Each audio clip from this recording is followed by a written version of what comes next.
क्या खिलाएं? गुरुजी, मैं जाऊं? जाओ। गुरुजी, जब वो लड़का जाने लगा, गुरुजी ने उसको बुलाकर कहा, सामने 2 किलो अनार रखे हैं, ये अनार ले जा। जा। शिष्य ने अनार का झोला उठाया, लेकर चल दिया। अपने आप को कोस रहा है कि मेरी बहन की शादी है, गुरुजी के पास करोड़ों का धन है, पर गुरुजी ने 1 रुपया नहीं दिया, और ये 2 किलो अनार क्या करूंगा, ले जाते ही सड़ जाए। लेकर चला, अपने आप को कोसता हुआ कि मेरी बहन की शादी, गुरुजी के पास करोड़ों का धन, कुछ ना दिया, 2 किलो अनार क्या करूं। रास्ते में रुका था, जिस मार्ग से जा रहा था वहां का राजा बीमार पड़ा था। वेदों ने, डॉक्टरों ने कह दिया था कि राजा को जो दवाई देना है वो अनार के रस में देना है। पूरे बगीचे में अनार नहीं, पूरे नगर में अनार नहीं। अनार को ढूंढने के लिए दूत निकल गए, अनार नहीं मिला। तब इस बच्चे के झोले में अनार मिला, और अनार लेकर दूत जाने लगे। उसने कहा, ये मेरी बहन की शादी के लिए है, मैं नहीं दूंगा। उसको भी पकड़ कर ले गए। राजा को अनार का जूस निकालकर दवाई देना प्रारंभ करा। जो राजा मर रहा था वो राजा जीवित हुआ, अच्छा हुआ। राजा ने, अनार किसके बगीचे के हैं? बगीचे के नहीं, इस बच्चे के झोले के हैं, बुलाओ उसको। बच्चे को बुलाया गया। ये अनार तुम्हारे? हाँ, मेरी बहन की शादी है, मेरे पास कुछ भी नहीं, मेरे गुरुजी ने ये अनार दिया था। चिंता मत करो, एक काम करो, राजघराने से दूत भेजे जाएं। इस बच्चे की बहन की शादी एक राजा की लड़की की शादी के बराबर होना चाहिए। सारी अंबारियां लुटा दी जाए, सारी अंबारियां लुटा दी जाए। जितना वैभव दे सकते हो उतना वैभव दो, जितना धन दे सकते हो उतना धन दो। गुरुजी धन नहीं देता, गुरुजी जो देता है वो ऐसा देता है।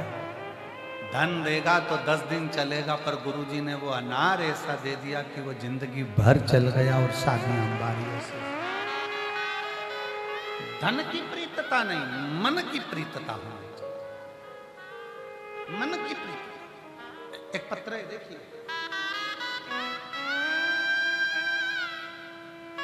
मेरा नाम सपना राव, पति का नाम तेजराज राव, जोधपुर राजस्थान से आई हूं। कहीं बैठी हो तो हाथ हिला सकते हैं। जोधपुर राजस्थान। कहीं बैठी हो तो हाथ, आप ही हैं, ऐसे हाथ हिला दे। आ जाओ, एक बेलपत्र ले जाना, आ जाइए। मेरा नाम सपना राव, पति का नाम तेजराव राव, जोधपुर राजस्थान से आई हूं। गुरुजी, 1 लोटे जल का मैं महत्व का वर्णन क्या करूं? मुझसे ज्यादा कौन जान सकता है कि 1 लोटे जल में है क्या?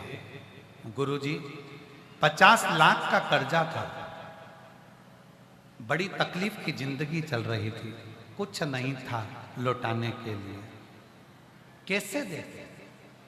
अपनों ने भी साथ छोड़ दिया। तब बाबा की कथा सुनना प्रारंभ करी।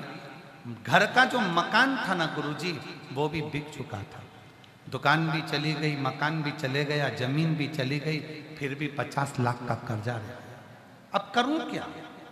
बाबा ने जल चढ़ाना प्रारंभ करा, और जल चढ़ाते चढ़ाते, बाबा की भक्ति करते करते, शिव तत्व में रमते, सीहोर पहुंच गई। कुबेर भंडारी के दरवाजे पर रुद्राक्ष महोत्सव में पहुंचकर बाबा का कंकर शंकर पूजन करा।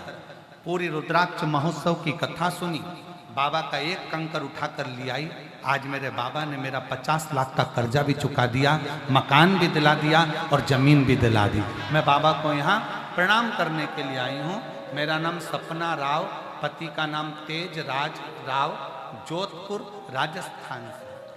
शिव तत्व किसको कहते हैं? शंकर किसको कहते हैं? वो घड़ी किसको कहते हैं? महाराज जी, एक पत्र है इसमें। उस पत्र में एक भाई ने लिखा है कि उसके परिवार में बहन को पहले ब्रेन ट्यूमर हुआ, उसके बाद उसको कैंसर हुआ। कैंसर इतना विचित्र था कि कैंसर के कीड़े उसके आंत में और लीवर में चले गए। जब वो उल्टी करती थी तो अंदर से चमड़ी, खाल और मांस के टुकड़े निकलते थे उल्टी। पत्र देखिए,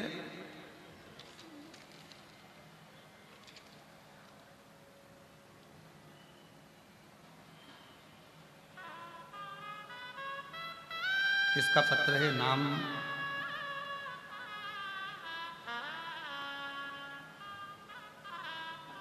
पत्र किसने भेजा था? ये नाम इसमें शायद लिखना भूल गए होंगे। 2 वर्ष पूर्व मेरी बहन को ब्रेन ट्यूमर हुआ था और उसका इलाज कोलकाता के मेडिकल कॉलेज में चल रहा था। किसने पत्र लिखा था? बेटी है वो? हाँ, नाम नहीं लिखा है आपका। आ जाओ, एक बेलपत्र ले जाना, आ जाइए। इस पत्र में आपका नाम नहीं लिखना है, भूल गए आप नाम लिखना। आ जाइए। 2 वर्ष पूर्व मेरी बहन को ब्रेन ट्यूमर हुआ था, उसका इलाज कोलकाता के मेडिकल कॉलेज में चल रहा था। दुर्भाग्यवश गलत उपचार के कारण उसकी स्थिति बेहद गंभीर हो गई। डॉक्टरों ने आखिरी चरण का, लास्ट स्टेज का कैंसर घोषित कर दिया। हम उसको बेल्लोर ले गए। बेल्लोर में उसका इलाज चालू हुआ। हालत इतनी बिगड़ चुकी थी कि वहां पर ना कुछ खा सकती थी ना कुछ ले सकती थी। डॉक्टरों ने उसको 2.5 से 3 महीना दिया कि इसको घर ले जाओ, 3 महीने की है ये मेहमान है, 2.5 से 3 महीने में ये चली जाएगी, ये जीवित नहीं रह पाएगी, क्योंकि इसके पूरे शरीर में कैंसर फैल चुका है। कीमोथेरेपी कराई, सब कुछ कराया, फिर भी उसके पेट से जब वो उल्टी करती थी तो चमड़े के छोटे छोटे टुकड़े निकलते थे। डॉक्टरों से पूछा गया ये क्या हो रहा है, तो डॉक्टरों ने कहा इसकी लीवर, किडनी सब डैमेज हो चुकी है, अंदर कैंसर के कीड़े बहुत सारा शरीर खा चुके हैं, ये बचेगी नहीं, ज़्यादा से ज़्यादा 2 महीना 1.5 महीना की मेहमान है, इसको ले जाओ। हम उसको कैसे लेकर आते? हम डॉक्टर से कहे जितना समय निकाल सके हॉस्पिटल में तुम देखो, हम पैसा लगाएंगे। हमने उसको बेल्लोर के हॉस्पिटल में रखा। तभी मेरे को उसी बेल्लोर के हॉस्पिटल में एक बहन मिली और उस बहन ने कहा वो सियोर वाला महाराज कथा कहता है, कभी इसके शरीर के पास में वो टीवी में या मोबाइल में कथा चला। हमने उसके शरीर के पास कथा चलाना प्रारंभ करा। उसमें आपने बताया कि शंकर पे चढ़ा हुआ जल और बेलपत्र औषधि का काम करती है। हमने उसको मंदिर में जाकर जल चढ़ाकर वही जल उसको नलियों के माध्यम से देना प्रारंभ करा। उसके शरीर के पास बेलपत्र रख देते और बाबा की ऐसी कृपा हुई गुरुदेव कि बाबा ने ऐसा चमत्कार कर दिया कि कुछ दिन बाद उसको शरीर में दवाइयां लगना प्रारंभ हो गई और दवाइयां लगना प्रारंभ हुई। अब वो धीरे धीरे उसने खाना प्रारंभ करा, जल पीना प्रारंभ करा। आज बाबा की कृपा से, डॉक्टर ने तो 2 महीना दिया था, आज बाबा की कृपा से 1.5 साल से मेरी बहन जीवित है और बाबा का केवल चढ़ा हुआ जल पीती है और जो दवाई डॉक्टर ने दी वो लेती है। मैं बाबा को प्रणाम करती हूँ। कहीं बैठी हैं तो आ जाइए, एक बेलपत्र लेकर जाइए।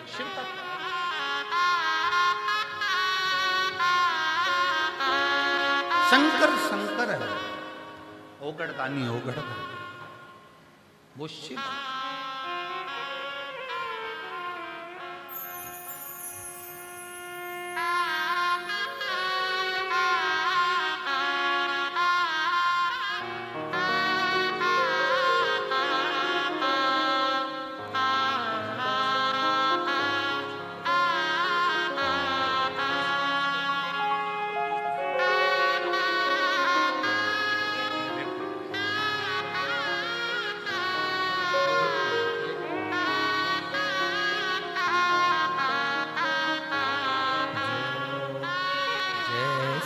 भावना वो वैसा ही फल पाया, नहीं खाली उसे लौटाया, वो मन ही मन हर्षाया और कर दिया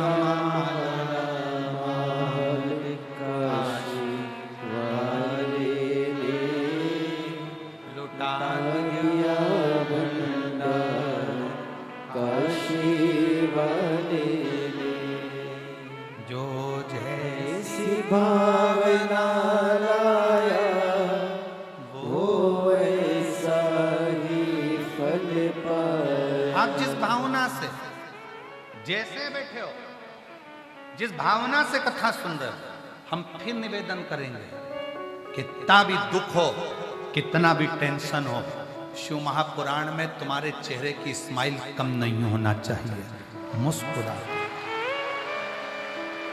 मुस्कुराते रहो। कितना भी टेंशन हो, कितनी भी चिंता हो, कितना भी विषम परिस्थिति में गिरे हो, तो भी शिव महापुराण की कथा में मुस्कुराना मेरा बाबा। इसलिए यहाँ जो आता है रोता हुआ, हम उसको भी कहते हैं मुस्कुरा, आंसू पोंछ ले। अब तो बाबा ने हाथ पकड़ा है, वो छोड़ने वाला नहीं है, देता ही रहेगा। मुस्कुरा।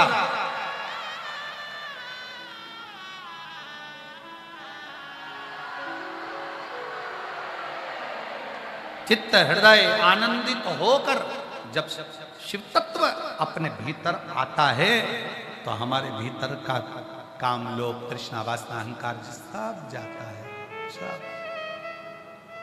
हम किसी को जानते ना जानते पर इतना जरूर जानते हैं कि शिव का कथा, शिव की भक्ति और शिव का भजन देता था।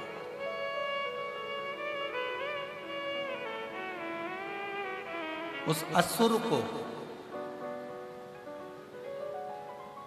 वज्र का बना दिया था गुरु ने।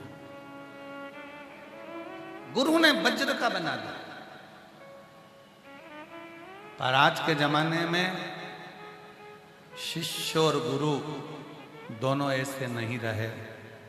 शिष्य थोड़ा सा वैभव देखकर डोल जाता है और गुरु थोड़ा सा वैभव देखकर डोल जाता है। हमने कथा में कहा था, दाम, क्या क्या बोला था, जम के बोला, दाम, नाम और राम, तीन हैं। दाम को पकड़ोगे तो भी राम छूटेगा, और नाम को पकड़ोगे तो भी राम छूटेगा, और राम को पकड़ लिया तो दाम और नाम दोनों ही बढ़ता चले जाएगा। राम पकड़। आज के समय में गुरु भी वैसे नहीं, शिष्य भी वैसे नहीं। गुरु की प्रबलता हो शिष्य की ओर, और शिष्य की प्रबलता हो गुरु की। क्यों दिया, कैसे दिया, काहे दिया,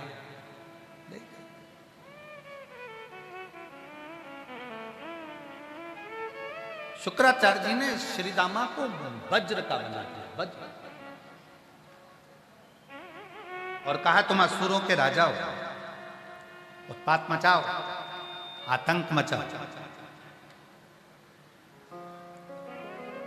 जिसकी असुर प्रवृत्ति होती है ना, उसको कुछ अच्छा नहीं लगता।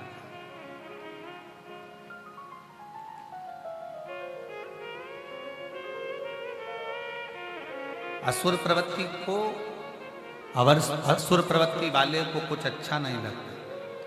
जिसकी असुर प्रवृत्ति है उसको कुछ श्रेष्ठ नहीं लगता, उसको श्रेष्ठता नहीं लगती।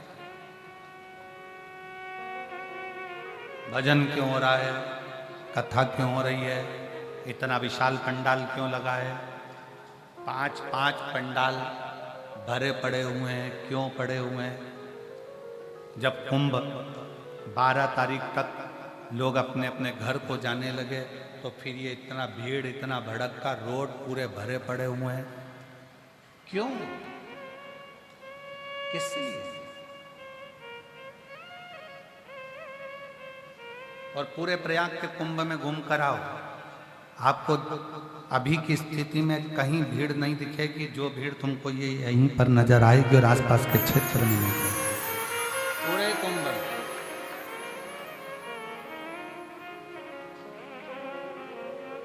क्योंकि यहाँ जितने आ रहे हैं ना, ये